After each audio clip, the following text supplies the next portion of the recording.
नमस्कार दोस्तों, मैं हूं प्रशांत और आप सुन रहे हैं हॉरर कहानी। दोस्तों, आज की कहानी दो दोस्तों की है जिनका नाम राजू और अमित है।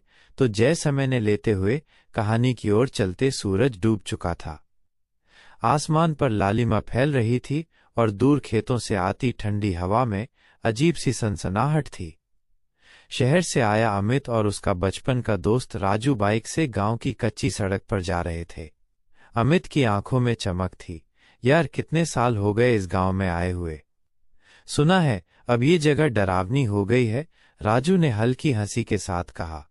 लोगों की बातें हैं, कहते हैं रात को यहां कुछ चलता फिरता दिखता है। अमित ने मजाक उड़ाते हुए कहा, अरे ये सब फालतू की कहानियां हैं। दोनों को क्या पता था कि ये सफर उनकी जिंदगी का सबसे डरावना सफर बनने वाला है। गांव में पहुंचते ही उन्हें अजीब सी चुप्पी ने घेर लिया। पहले जहां बच्चों की किलकारियां गूंजती थीं, वहां अब सुनसान गलियां थीं। टूटी फूटी झोपड़ियां, दरवाजों पर जंग लगे ताले। राजू ने धीमी आवाज में कहा, देखा, सब छोड़कर चले गए। अमित ने हैरानी से पूछा, लेकिन क्यों? राजू ने गहरी सांस ली। कहते हैं जो यहां रात बिताता है सुबह तक जिंदा नहीं बचता। अमित हंसा, तू भी ना। चल, मेरे खेत वाले घर में चलते हैं। पुराना घर गांव के छोर पर था। चारों ओर बिखरे पेड़, टूटी दीवारें और एक अजीब सी बदबू। दरवाजा धकेलते ही धूल का गुबार उड़ गया। उन्होंने झाड़ू लगाया, चारपाई पर चादर बिछाई और लैंप जलाया। रात गहराने लगी। चारों तरफ सन्नाटा था, सिर्फ पेड़ों से आती हवा की सरसराहट। तभी अचानक ठक ठक ठक, दरवाजे पर दस्तक हुई। अमित ने कहा, कौन है? कोई जवाब नहीं। दस्तक तेज हो गई। राजू डरते हुए बोला, शायद हवा होगी। अमित ने दरवाजा खोला। बाहर कोई नहीं था। दोनों चारपाई पर लेट गए, लेकिन नींद नहीं आ रही थी। तभी बाहर से अजीब सी आवाज आई, जैसे कोई मंत्र पढ़ रहा हो। ओम शानल हानल। अमित ने खिड़की से झांका। उसने देखा, गांव के बीचों बीच पीपल के पेड़ के नीचे काले कपड़ों में लिपटा एक आदमी आग के चारों तरफ कुछ रख रहा था। अचानक उसकी गर्दन घूमी और उसकी आंखें लाल चमक रही थी। अमित का खून जम गया। उसने खिड़की बंद कर दी। राजू फुसफुसाया, क्या देखा? अमित कांपती आवाज में बोला, वो इंसान नहीं था। रात के लगभग 2 बजे दोनों पानी पीने बाहर निकले। चांद बादलों में छिपा था, चारों ओर अंधेरा। तभी पुराने कुएं से आवाज आई, बचान लो। राजू डरते हुए बोला, किसी की आवाज है। दोनों टॉर्च लेकर कुएं के पास पहुंचे।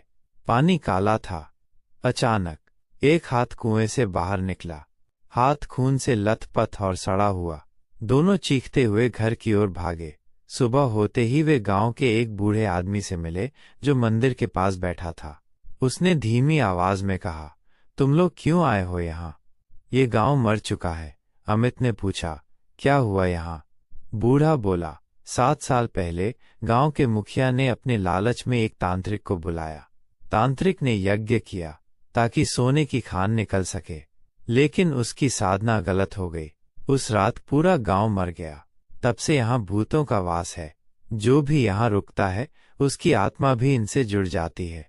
अमित और राजू के पैरों तले जमीन खिसक गई। दोनों ने तय किया कि अभी निकल जाते हैं, लेकिन जब बाइक स्टार्ट की तो इंजन ने काम करना बंद कर दिया। उन्होंने घंटों कोशिश की, पर बाइक नहीं चली। अंधेरा घिरने लगा। अचानक हवा तेज हो गई, पेड़ हिलने लगे, झोपड़ियों के दरवाजे खुद ब खुद बंद हो गए। और फिर गांव में बच्चे हंसने लगे, लेकिन वहां कोई बच्चा नहीं था। राजू कांपते हुए बोला, ये आवाज कहां से आ रही है? अचानक उनके पीछे से किसी ने फुसफुसाया, मत जाओ। उन्होंने पलट कर देखा। एक औरत, सफेद साड़ी में, बिखरे बाल, खून से लथपथ चेहरा। उसकी आंखों में गहरे काले गड्ढे। दोनों घर की ओर भागे, लेकिन रास्ता बदल चुका था। हर गली एक जैसी लग रही थी, जैसे गांव उन्हें निगल रहा हो। अचानक चारों तरफ वही काले कपड़ों वाला आदमी और सैकड़ों परछाइयां। सबके चेहरे पर मुस्कान और आंखों से लाल रोशनी। राजू ने अमित का हाथ पकड़ा, हम मर जाएंगे। तभी वो आदमी आगे बढ़ा और बोला, अब तुम हमारे हो। दोनों ने चीखने की कोशिश की, लेकिन आवाज बाहर नहीं निकली। उनके शरीर जड़ हो गए। अगली सुबह गांव वैसा ही सुनसान था। बस एक चारपाई पर 2 नई लाशें पड़ी थीं, और पीपल के पेड़ के नीचे मंत्र गूंज रहे थे, ओम शानल हानल। कहते हैं, आज भी जो उस गांव में जाता है, उसका नाम कभी वापस आने वालों की सूची में नहीं आता। और रात को कुएं से अब भी आवाज आती है, बचा न लो। दोस्तों, कहानी कैसी लगी हमें कमेंट करके बताएं। ऐसी और कहानी सुनने के लिए हमारे चैनल को सब्सक्राइब करें।